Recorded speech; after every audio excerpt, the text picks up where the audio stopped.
నమస్కారం. ప్రేక్షకులందరికీ శుభోదయం. ఈనాటి శుభయోగం శీర్షికన శనివారం సందర్భంగా శని దోష తీవ్రతను తగ్గింపజేసుకోవటానికి, సకల కార్యసిద్ధికి ఎటువంటి ప్రత్యేకమైన విధి విధానాలను పాటించాలో పరిశీలిద్దాం. నవగ్రహాలలో శనీశ్వరుడికి ప్రీతిపాత్రమైన వారం శనివారం. అందువల్ల ఏలిన నాటి శని, అష్టమ శని, అర్ధాష్టమ శని ఇలా గోచార పరంగా శనిగ్రహ దోష తీవ్రత ఎదుర్కొంటున్న వాళ్ళు ఎవరైనా సరే శని అనుగ్రహం కోసం నవగ్రహ ఆలయంలో శనివారం రోజు నువ్వుల నూనెతో శనికి తైలాభిషేకం నిర్వహించాలి. అలాగే శనికి ప్రియమైనటువంటి దానం కూడా ఉంటుంది.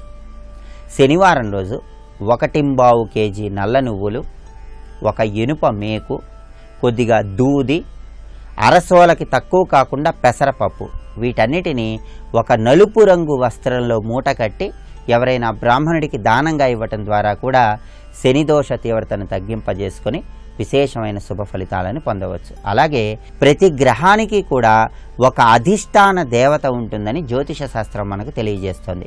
అధిష్టాన దేవతలను ప్రసన్నం చేసుకోవటం ద్వారా గ్రహదోష తీవ్రతను తగ్గింపజేసుకొని ఉత్తమ ఫలితాలు కలుగుతాయని జ్యోతిష శాస్త్రం మనకు వివరిస్తోంది. శనీశ్వరులకి 3 అధిష్టాన దేవతలు ఉన్నారు. ఈశ్వరుడు, హనుమంతుడు, వెంకటేశ్వర స్వామి. ఈ 3 అధిష్టాన దేవతలను శనివారం ప్రసన్నం చేసుకోవటం ద్వారా కూడా శనిదోష తీవ్రతను తగ్గింపజేసుకొని ఉత్తమ ఫలితాలను పొందవచ్చు.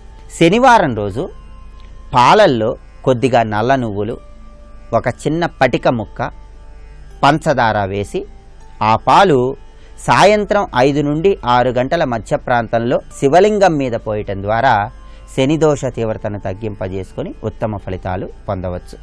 శనికి అధిష్టాన దేవత ఈశ్వరుడు కాబట్టి ఆ విధంగా నల్ల నువ్వులు, పటిక, పంచదార పాలలో పోసి ఆ పాలతో ఈశ్వరుడికి అభిషేకం చేయండి. అలాగే శనీశ్వరుల వారికి హనుమంతుడు కూడా అధిష్టాన దేవత. అందువల్ల శనివారం రోజు సింధూరం తీసుకొని ఆ సింధూరంలో కొద్దిగా నువ్వుల నూనె కలిపి, నువ్వుల నూనె సింధూరం కలిపినటువంటి ఆ లేపనాన్ని హనుమంతుడి విగ్రహానికి కానీ చిత్రపటానికి కానీ తోక చివరి నుంచి మొదల వరకు బొట్లులాగా పెట్టుకుంటూ వెళ్ళండి. అలా నువ్వుల నూనె సింధూరం కలిపినటువంటి లేపనాన్ని హనుమంతుడి విగ్రహానికి కానీ చిత్రపటానికి కానీ తోక చివరి నుంచి మొదల వరకు బొట్టులాగా పెట్టుకుంటూ వెళ్ళి స్వామివారికి తమలపాకుల దండను సమర్పించడం ద్వారా కూడా శని అనుగ్రహానికి పాత్రలు కావచ్చు. అలాగే శనీశ్వరుల వారికి వెంకటేశ్వర స్వామి వారు కూడా అధిష్టాన దైవం. అందువల్ల శనివారం వెంకటేశ్వర స్వామి వారిని తులసి దళాలతో పూజించడం ద్వారా, స్వామివారికి తులసి దళాలతో అష్టోత్తర శతనామ అర్చన చేయించుకోవటం ద్వారా కూడా శనిదోష తీవ్రతను తగ్గింపజేసుకోవచ్చు.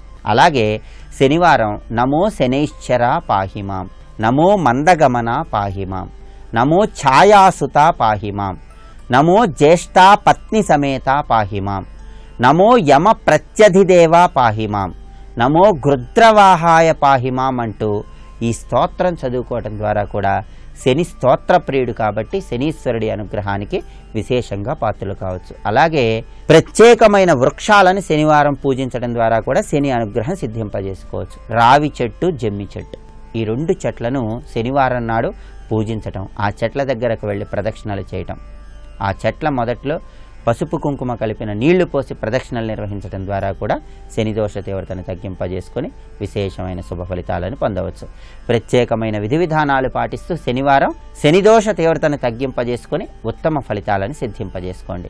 రేపటి శుభయోగం శీర్షికన ఆదివారం సందర్భంగా ప్రత్యక్ష సాక్షీభూత దైవమైన సూర్యనారాయణమూర్తి అనుగ్రహాన్ని సిద్ధింపజేసుకోవడానికి ఎటువంటి విధి విధానాలను పాటించాలో పరిశీలిద్దాం. నమస్కారం.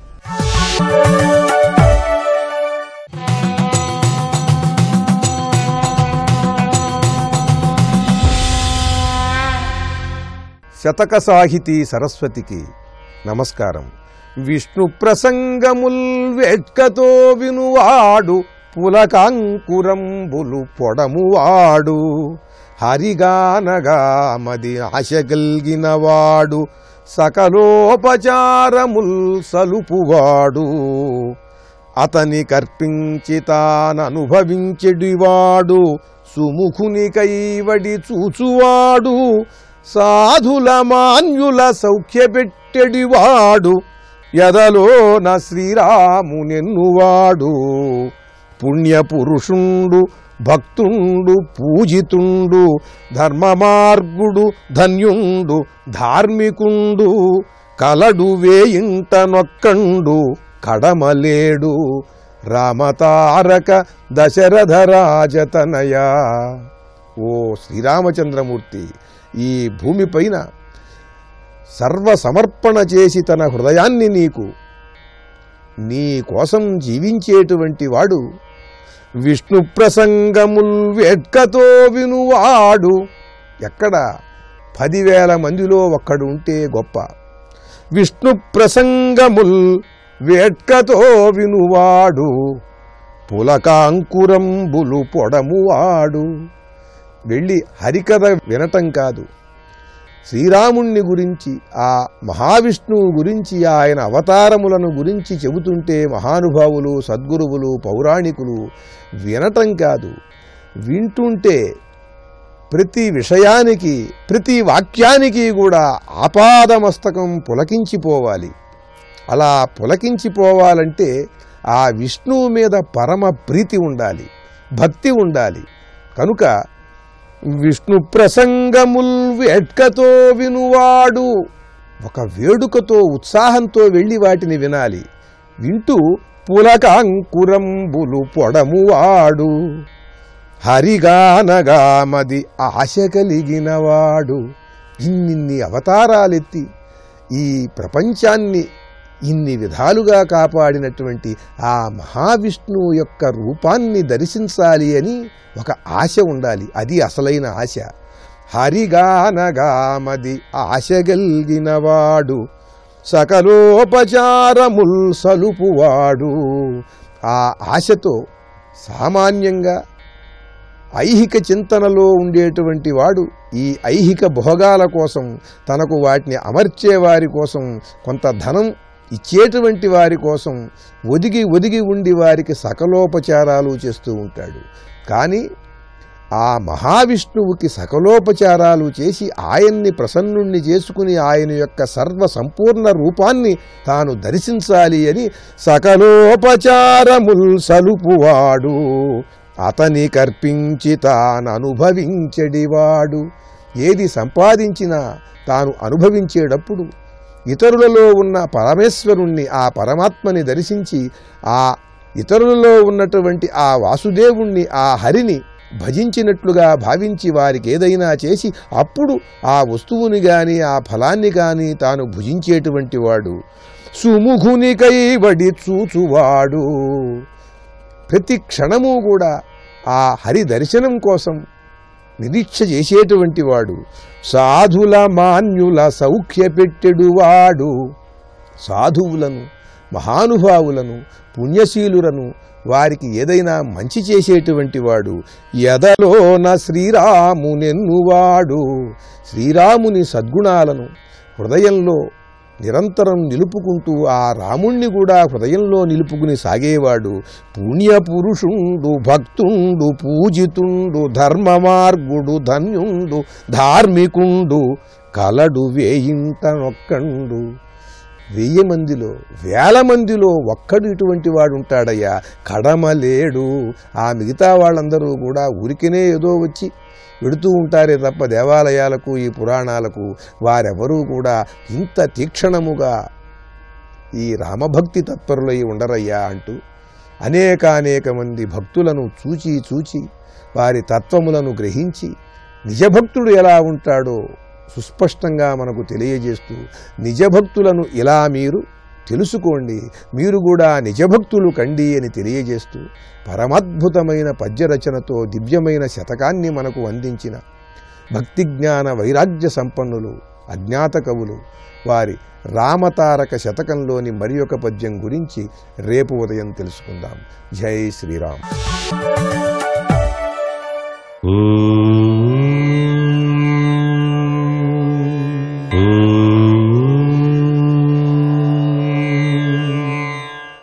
ఓం నమో నారాయణాయ. ఓం నమ శివాయ. శ్రీమాత్రే నమః. మనం నిత్యం కూడాను గృహంలో పూజ చేసేటప్పుడు కానివ్వండి, దేవాలయానికి వెళ్ళి స్వామివార్లకు పూజలు చేసేటప్పుడు కానివ్వండి, తప్పనిసరిగా గోత్రము అనేటువంటిది చెప్పుకోవడం జరుగుతుంది.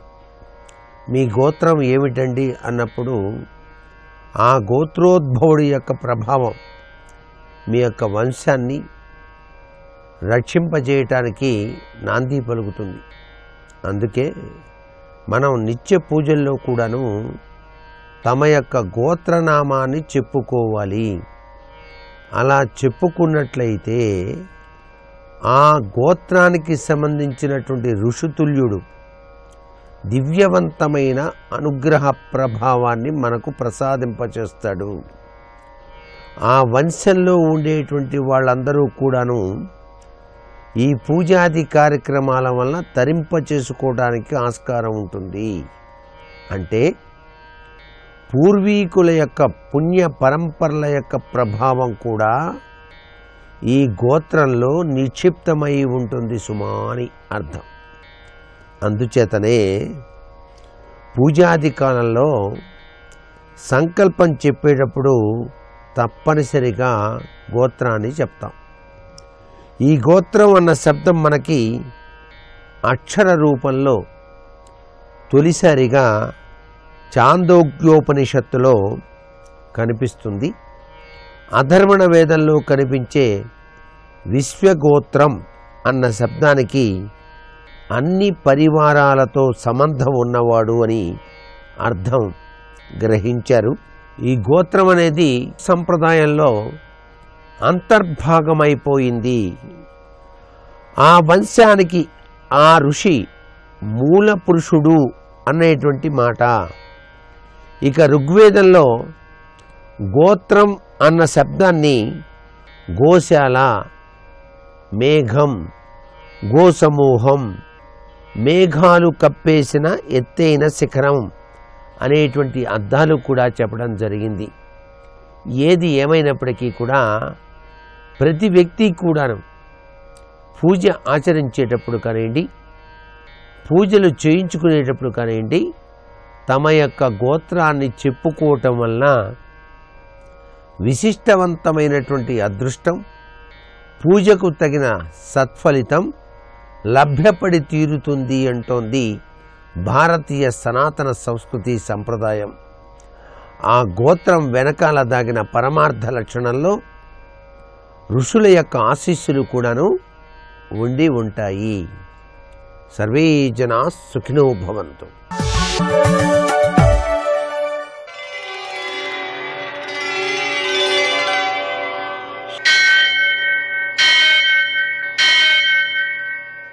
సహస్రశీరుషం దేవం విశ్వాక్షం విశ్వశంభువం విశ్వం నారాయణం దేవమక్షరం పరమం పదం విశ్వతః పరమాం నిత్యం విశ్వం నారాయణగుం హరిం విశ్వమేవేదం పురుషస్తద్విశ్వముపజీవతి పతిం విశ్వస్యాత్మేశ్వరం శాశ్వతం శివమచ్యుతం నారాయణం మహాజ్ఞేయం విశ్వాత్మానం పరాయణం.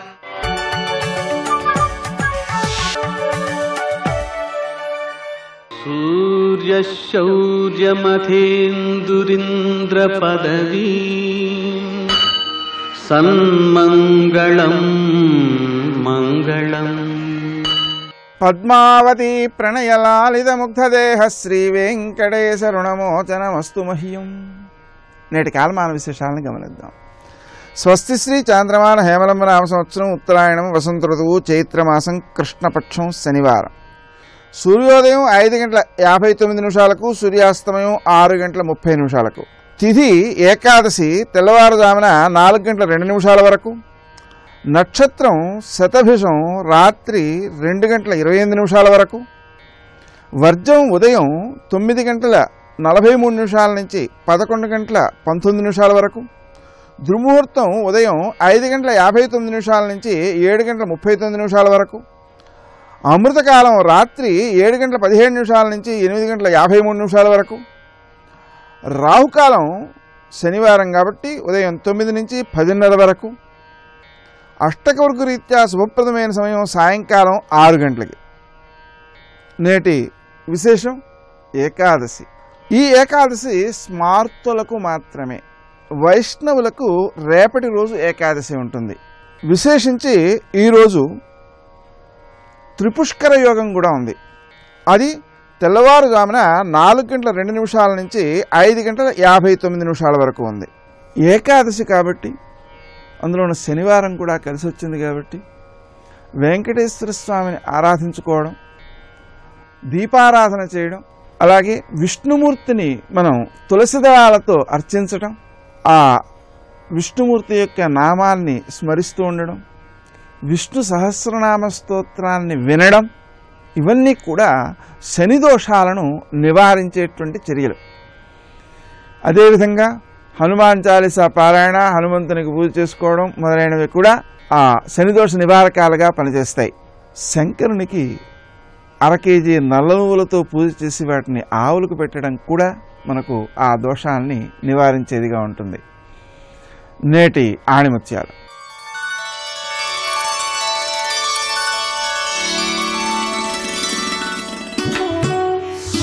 స్వార్థంతో సిద్ధాంతాలను అమలుపరిచే వారికి అనర్థాలే మిగులుతాయి.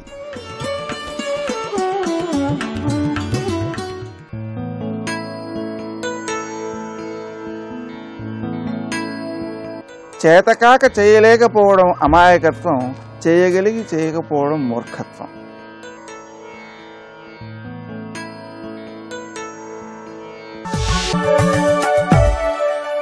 ప్రాతస్మరామి లలితావదనారవిందం బింబాధరం పృథులమౌక్తికశోభినాసం ఆకర్ణదీర్ఘనయనం మణికుండలాఢ్యం మందస్మితం మృదుమదోజ్వల ఫాలదేశం. శివాయ గురవే నమః. శ్రీమాత్రే నమః. శ్రీ విష్ణురూపాయ నమః శివాయ. శ్రీ కామాక్షి పరదేవతాయై నమః. ఈ రోజు నుంచి మూక పంచసతి అనేటువంటి అంశంపై చెప్పుకోవడానికి సన్నద్ధమవుతున్నాం. ఈ మూక పంచసతి అధిదేవత అయినటువంటి కామాక్షీదేవికి ఒక్కసారి స్మరణ చేసుకుని ఆ తల్లి పాదాలను ఆశ్రయిస్తూ ఈ మూక పంచసతికి ఉపోద్ఘాతంగా ఈ గ్రంథం రచించింది ఎవరు, దీని వెనకాలన్న విశేషములు ఏమిటో ముందు మనం చెప్పుకుంటూ, మూక పంచశతి అనే మాటే ఒక మూక కవి రచించినది అని అందులో ధ్వనిస్తూనే ఉన్నది. ఇది మూక కవి రచితముగా ప్రసిద్ధి. అయితే ఈ మూక కవి ఎవరు అనే దాని మీద ఎవరి పరిశోధనలు వారికి ఉన్నాయి. వాటిని కూడా మనం ప్రస్తావన చేసుకుంటూ సమంజసమైన విషయాన్ని ఇక్కడ పరిశోధనాంశంగా తెలుసుకుందాం.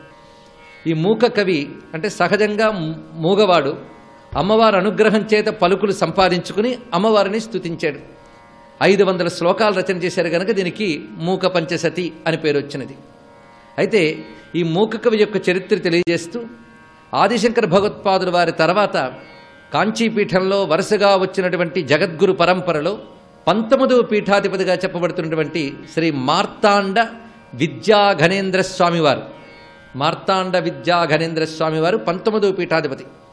వారి దగ్గర మంత్రదీక్ష తీసుకున్నటువంటి మహాత్ములు మూక కవి. ఈయన మూగవాడైనప్పటికీ కూడా అమ్మవారు ఎదురుగా కూర్చుని మంత్రజపం చేసుకుంటూ ఉండగా ఆ దివ్యమైనటువంటి విగ్రహంలోంచి అమ్మవారు ఎదురొచ్చిగా ప్రత్యక్షమయ్యారు.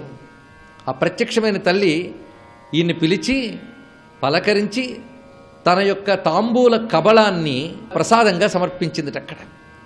ఇది సాధారణంగా చెప్పుకునే మూక కవి యొక్క కథ. అమ్మవారి యొక్క తాంబూల కబళం ఎప్పుడైతే ప్రసాదంగా స్వీకరించాడో వెంటనే అతడి పుట్టు మూగతనము వదిలిపోయి కంఠము నుంచి పలుకులు వెలికి వచ్చాయి. ఏ తల్లి పరా ప్రత్యక్షితి రూపా పశ్యంతి పరదేవత మధ్యమా వైఖరి రూపా భక్తమానస హంసిక అని చెప్పబడుతూ వాగ్దేవతగా ఉన్నదో ఆ వాగ్దేవత యొక్క అనుగ్రహం చేత లభించినటువంటి ఆ తాంబూల కబళ ప్రసాదం వలన ఈయన నుంచి పలుకులు రాగానే అమ్మ ఇచ్చిన పలుకులు అమ్మకే నివేదనం చేస్తూ ఆ మహానుభావుడు 500 శ్లోకములు రచించాడు. ఈ కథ చాలా ప్రసిద్ధిగా ఉన్నది మూక పంచశతి విషయంలో. అయితే ఇప్పుడు మనం ఈ కథను పరిశీలించి చూస్తే 500 శ్లోకాలు రచించాలంటే అలాంటి అద్భుతం ఏదైనా జరిగితేనే కానీ రచించలేరు, ఇందులో సందేహం లేదు. మామూలు కవి, మామూలు భావుకుడు ఈ శ్లోక రచన చేయలేడు. ఎందుకంటే ఇందులో ప్రతి శ్లోకం మంత్రమే. ఏ ఒక్క శ్లోకాన్ని ఒక్కసారి విన్నప్పటికీ శ్రద్ధగా అనుసంధానం చేసినప్పటికీ కూడా అద్భుతమైన సిద్ధి లభిస్తుంది. అలా రచించాడు ఇక్కడ.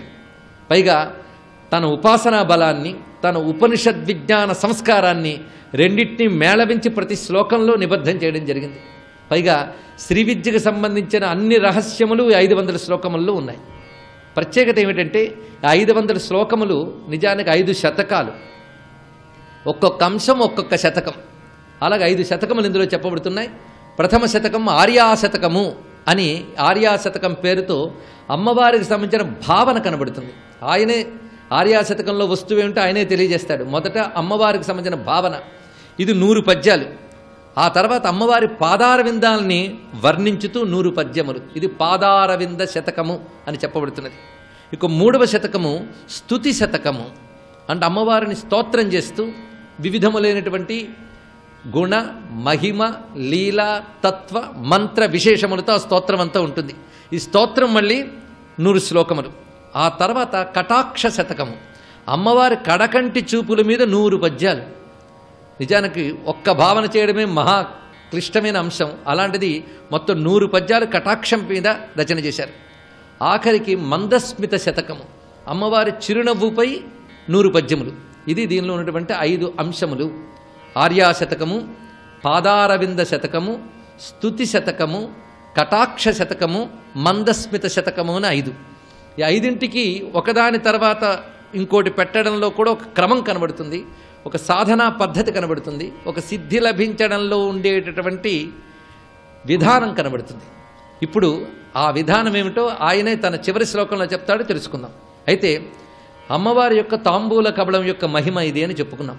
శంకర భగవత్పాలు వారు సౌందర్యలహరిలో అమ్మవారి తాంబూల కబళం యొక్క మహిమను ఒక చోటు చూపిస్తారు.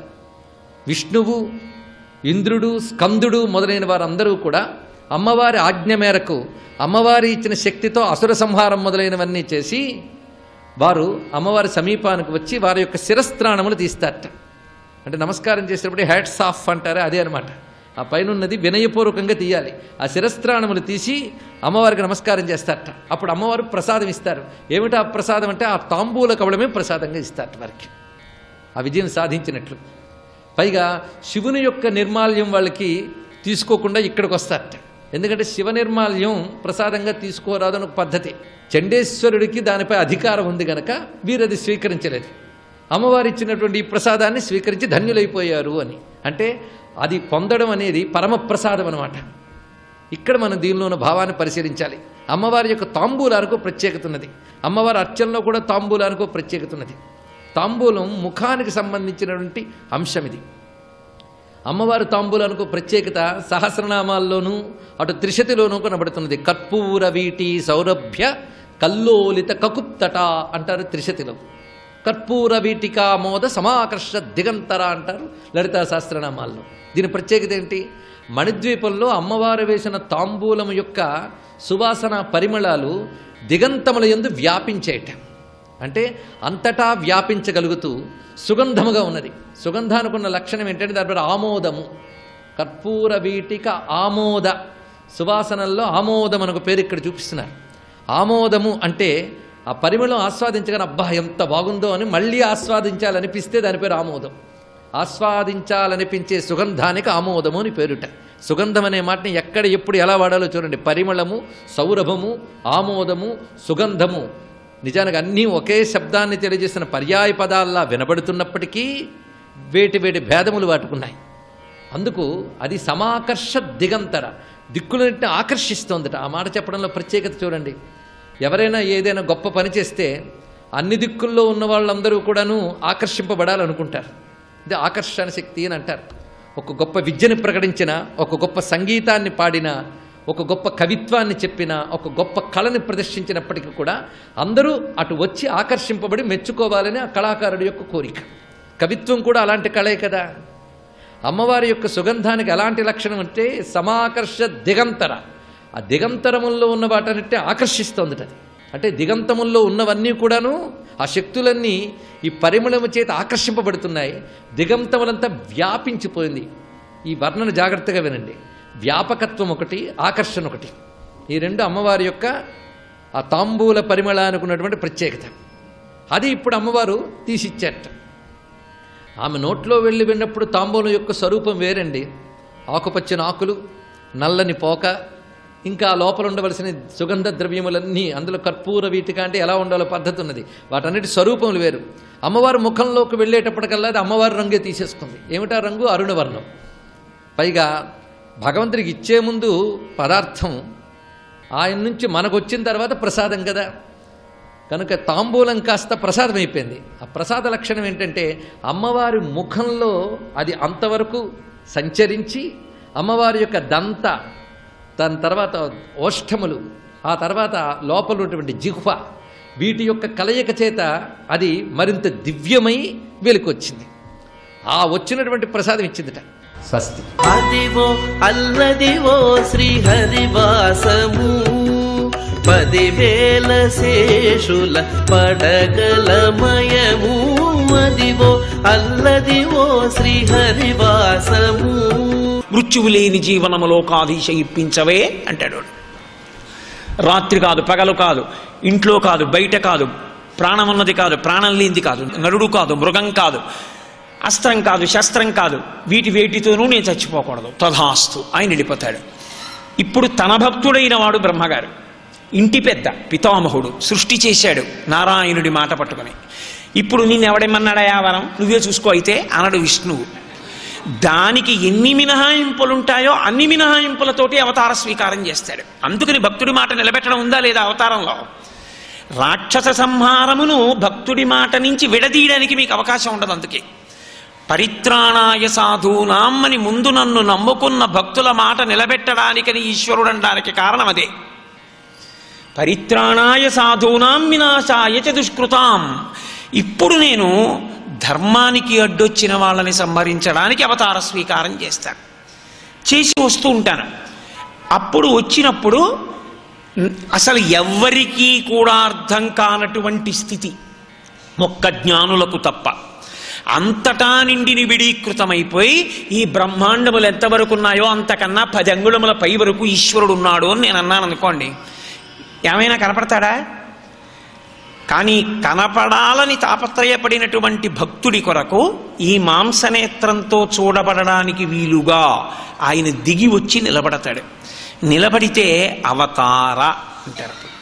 ఈ అవతారమునందు మీరు ఏ అవతారాన్ని చూడండి, ప్రార్థన అన్నది అందులో ఉంటుంది.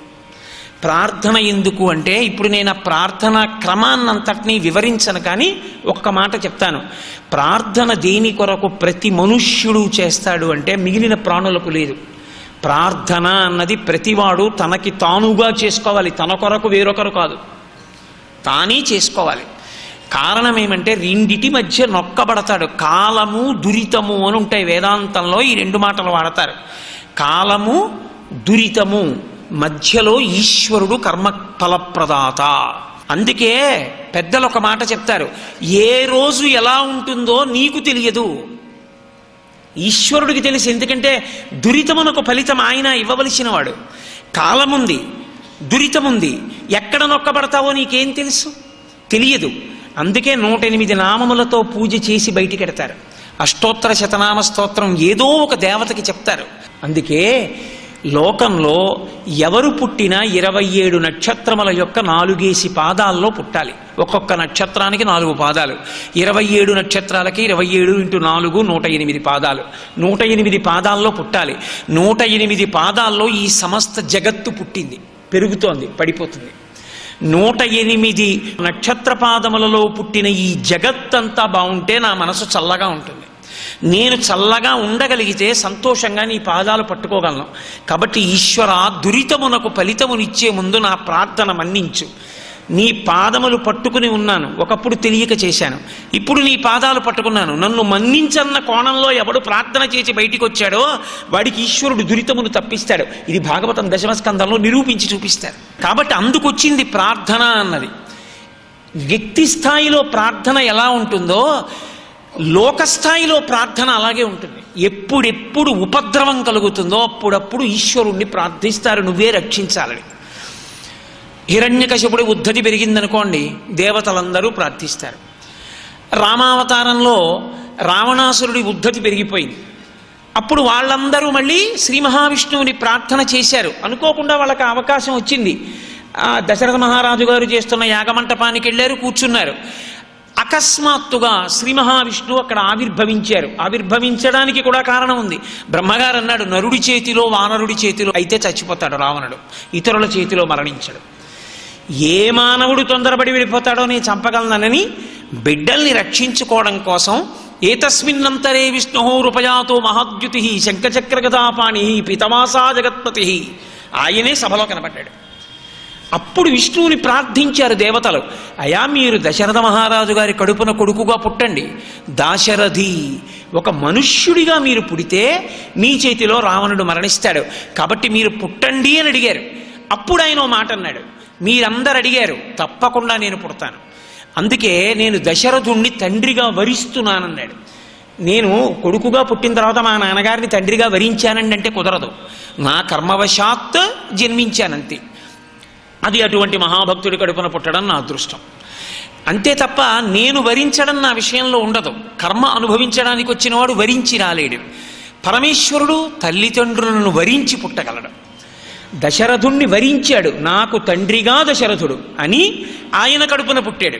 కాబట్టి ఆయన దాశరథి అన్న మాట అంత ఇష్టం. అందుకే గోపరాజు గారు శతకం చేస్తే దాశరథి కరుణాపయోనిధి అని మకుటం పెట్టుకున్నారు. అలా ప్రార్థన చేస్తే ఆ రోజున ప్రతిజ్ఞ చేశాడు, హత్వా క్రూరం దురాత్మానం దేవర్షీణాం భయావహం దశవర్ష సహస్రాణి దశవర్ష శతాని చ. కారణం లేకుండా ఎవరో అడిగారని భగవంతుడు ఎవరిని చంపడం. రావణుణ్ణి చంపుతాను ఎందుకో తెలుసా? ఒక కారణానికి చంపుతాను. భగవంతుణ్ణి వేదాన్ని నమ్ముకున్న ఋషుల్ని బాధ పెట్టాడు, అందుకు చంపుతాను. చంపి వెళ్ళిపోను. 11,000 సంవత్సరములు ఈ రాజ్యాన్ని పరిపాలిస్తాను. ఎందుకు పరిపాలిస్తానో తెలుసా? ఒక్క కారణానికే పరిపాలిస్తాను. మిగిలిన అవతారాల్లో రాక్షస సంహారం చేసి ఉపసంహారం చేశాడు అవతారాన్ని. ఒక్క రామావతారంలో అలా వెళ్ళల. 11,000 సంవత్సరములు పరిపాలించి కొడుకుల్ని కూడా కన్నాడు. నరుడంటే ఎంత గొప్పవాడో నిరూపించడానికి నరుడిగా పుట్టి నరుడిగా పెరిగి నరుడిగా ఉండి నరుడిగా అవతార పరిసమాప్తి చేస్తాను. అందుకే మనుష్యుడిగా పుట్టినవాడు రామభక్తి లేకపోతే వాడంత కృతజ్ఞుడు వేరొకడు లేడు. అందుకని 11,000 సంవత్సరముల రామావతారం ఉంది. ప్రార్థించింది ఒకనాడు అదితి. కశ్యప ప్రజాపతి దగ్గర ఉపదేశం తీసుకుని అడిగింది, మహానుభావ నా కొడుకు పెద్దవాడు ఇంద్రుడు రాజ్యభ్రష్టుడైపోయాడు, అతనికి బలిచక్రవర్తి దగ్గర నుంచి రాజ్యం ఇప్పించాలి, కాబట్టి నువ్వు నాకు ఒక్కసారి అనుగ్రహించాలంది. ఎదురుగుండా కట్టెదుట కనపడ్డాడు. చూపుల శ్రీపతి రూపము ఆపోవక త్రావి త్రావి హర్షోద్ధతయై వాపుచ్చి మంద మధురాలాపంబుల పొగడినతిథి లక్ష్మీనాథున్ అంటారు పోతన గారు. భక్తి కలిగిన హృదయంలోంచి వచ్చే కవిత్వం అలా ఉంటుంది. చూపుల శ్రీపతి రూపము నాపోవక త్రావి త్రావి. ఇంత కోరిక కోరుదామనుకున్నావిడ నిజంగా శ్రీ మహావిష్ణువు ఎదురుగుండా కనపడితే ఆయన రూపాన్ని చూసి పొంగిపోయి కళ్ళతో తాగేసిందన్నారు. కళ్ళతో ఎలా తాగుతుంది? నోటితో గదు తాగుతారు. అంటే ఒక్కొక్క ఉత్సవ సమయమునందు మనస్సు ఆనందాన్ని పొందితే ఒక ఇంద్రియం చెయ్యవలసిన పని వేరొక ఇంద్రియం చేస్తుంది. చూపులతో తాగేసింది ఆవిడ. అసలు నిజంగా చెప్దామనుకున్నది తడబడిపోయింది, చెప్పలేకపోయింది. నోటంట మాటే రాలేదు. వాపుచ్చి మందమధురాలాపంబుల పొగడనదితి లక్ష్మీనాథున్ ఆయన్ని పొగిడింది. ఆవిడ ఆయన్ని వరమడగడం కాదు, శ్రీ మహావిష్ణువే ఇప్పుడు అదితిని వరం అడిగారు.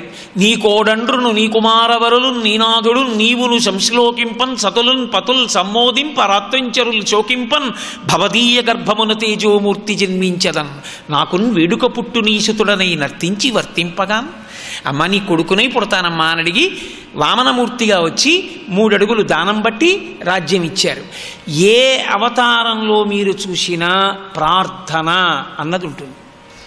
వెంకటేశ్వరావతారంలో ఎవరు ప్రార్థన చేశారు? ఇన్ని అవతారాల్లో మీకు కొన్ని ప్రార్థనలు నేను ఉదాహరణలకి చూపించాను. వెంకటేశ్వరావతారంలో ఓ శ్రీమన్నారాయణ మీరు అవతరించి మమ్మల్ని ఇలా అనుగ్రహించండి అని ఎవరైనా అడిగారా? ఆయన్ని ఎవ్వరూ అడగలేదు సరికదా. అసలు ఆయన రావలసిన అవసరమే లేనటువంటి యుగం ఏదైనా ఉంటే కలియుగం ఒక్కటే. ఎందుకో తెలుసా? కలిపురుషుని యొక్క ఉద్ధతి అలా ఉంటుంది ఆ యుగంలో. యుగ ప్రారంభమునందు చతుర్ముఖ బ్రహ్మగారు ఈ కలిపురుషుడి గురించి ఇంత గొప్పగా చెప్తున్నారు, వీడు లోకాల్ని పాడు చేసేస్తాడంటున్నారు, అసలు ఎలా ఉంటాడో చూస్తానోసారి సభాప్రవేశం చేయించండి అన్నారు. ఆ కలిపురుషుడు సభలోకి వస్తే హడిలిపోయారు బ్రహ్మగారు. 4 ముఖాలు కిందకి దించుకుని, ఇలా ఉన్నావేమిరా నువ్వు అని అడిగారు. ఇలా ఎందుకు వచ్చావు సభలోకి అని అడిగారు.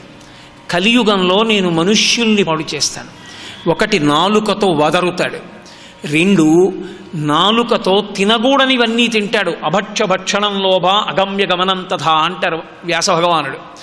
తిరగకూడని చోట్లకి తిరుగుతాడు, తినకూడనివన్నీ తింటుంటాడు, అదే పని. కాబట్టి నాలుక చేత పాడు చేస్తాను. ఎప్పుడూ నా అంత గొప్పవాడు లేడన్నమాటే. ఎప్పుడూ ఆ నాలుక మీదకి ఏదో ఒకటి తినడం, ఏదో ఒకటి తాగడం. అసలు నాలుక మించి తీసుకునేటప్పుడు సాత్వికాహారమో మితాహారమో భగవదర్పితాహారమో పరిమితాహారం అన్న నియమమే లేదు. సర్వం శ్రీ ఉమామహేశ్వర పరబ్రహ్మార్పణమస్తు. స్వస్తి.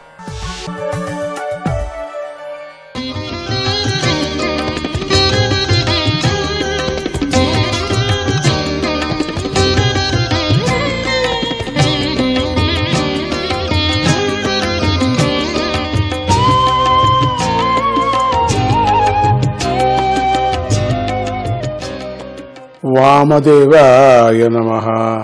అందరూ ఆ శివభగవానుని స్తుతించారు. ఆత్మనిష్టయందు ఆనందిస్తూ జ్ఞానాన్ని ప్రబోధించే మహాత్ములు నీ 2 పాదాలను తమ హృదయంలో ధ్యానిస్తూ ఉంటారు. ప్రభు, ఎంతగా వేడుకుంటున్నారు, ఆ విషయాన్ని ఎట్లయినా నియంత్రించు, నువ్వు ఏదైనా చేయదానికి అని శివుణ్ణి.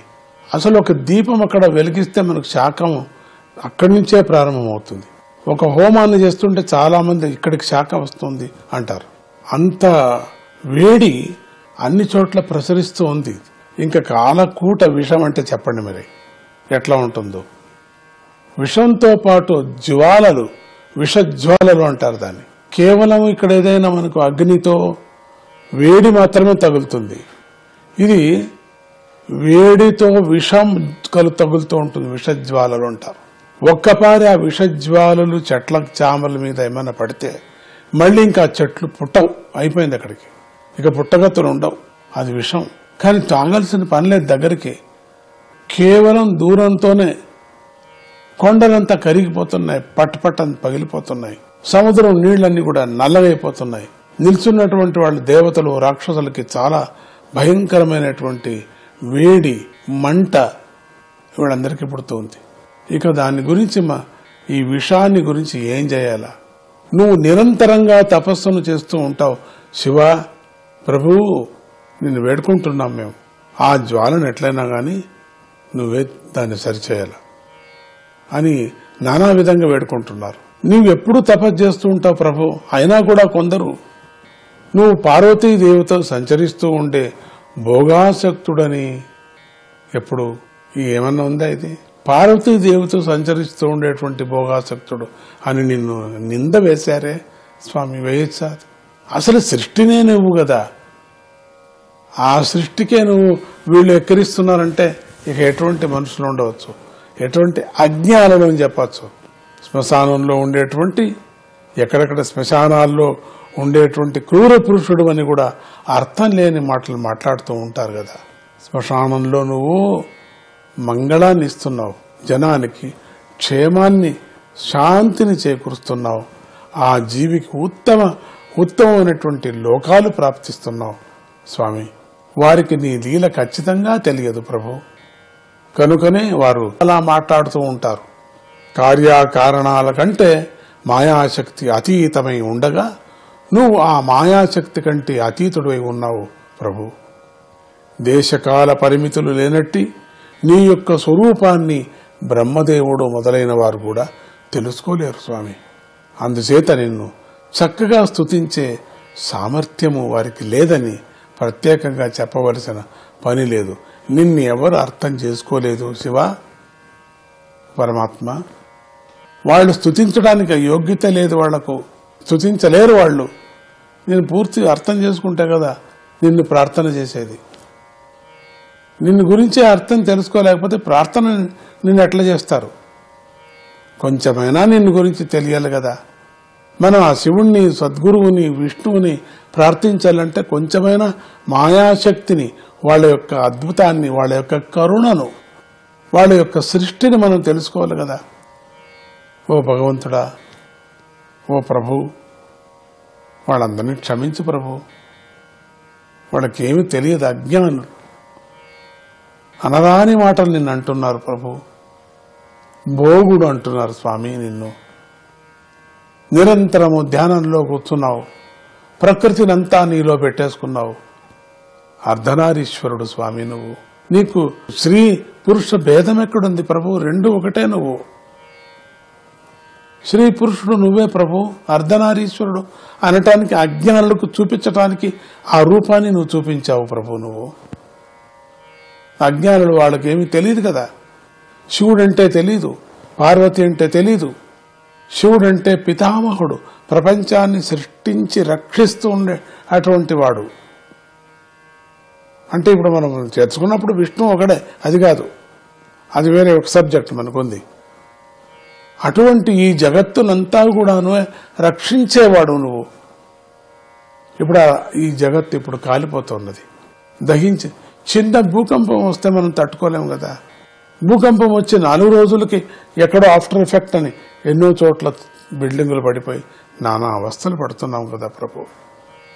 కేవలం శబ్దంతో భూకంపం వచ్చినప్పుడు అక్కడ పరిణామం జరుగుతుంది, నిజమే. ఆ శబ్ద ప్రయాణం సందర్భంలో భూమి అంతా పగిలిపోతుంది.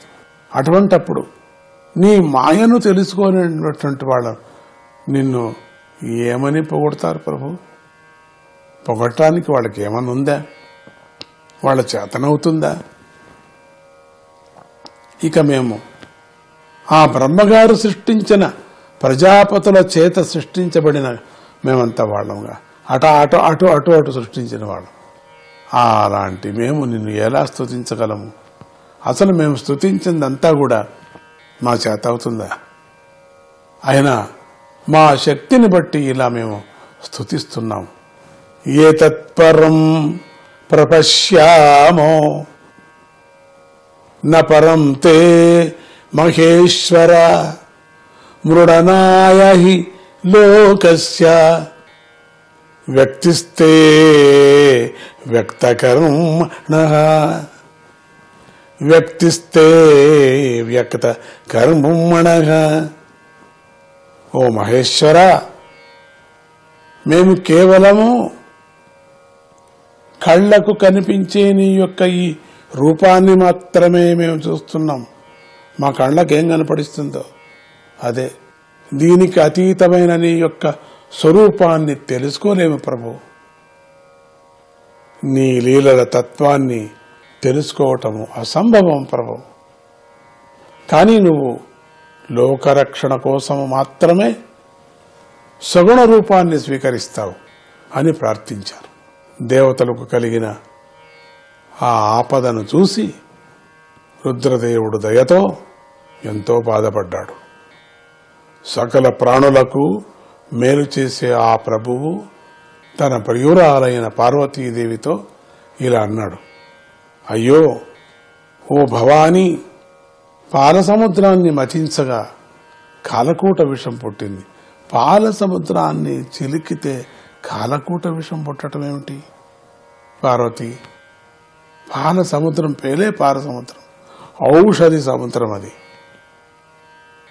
విష్ణువు మోస్తున్నాడు, వాసుకిని కట్టారు, దాంట్లో కాలకూట విషం పుట్టడం ఏమిటో తెలీదు భవానీ. తనకు తెలుసు, భవానికి తెలిసినట్టుగా మాట్లాడుతున్నాడు, నీకు తెలీదు అని. ఋషికేశాయ నమః.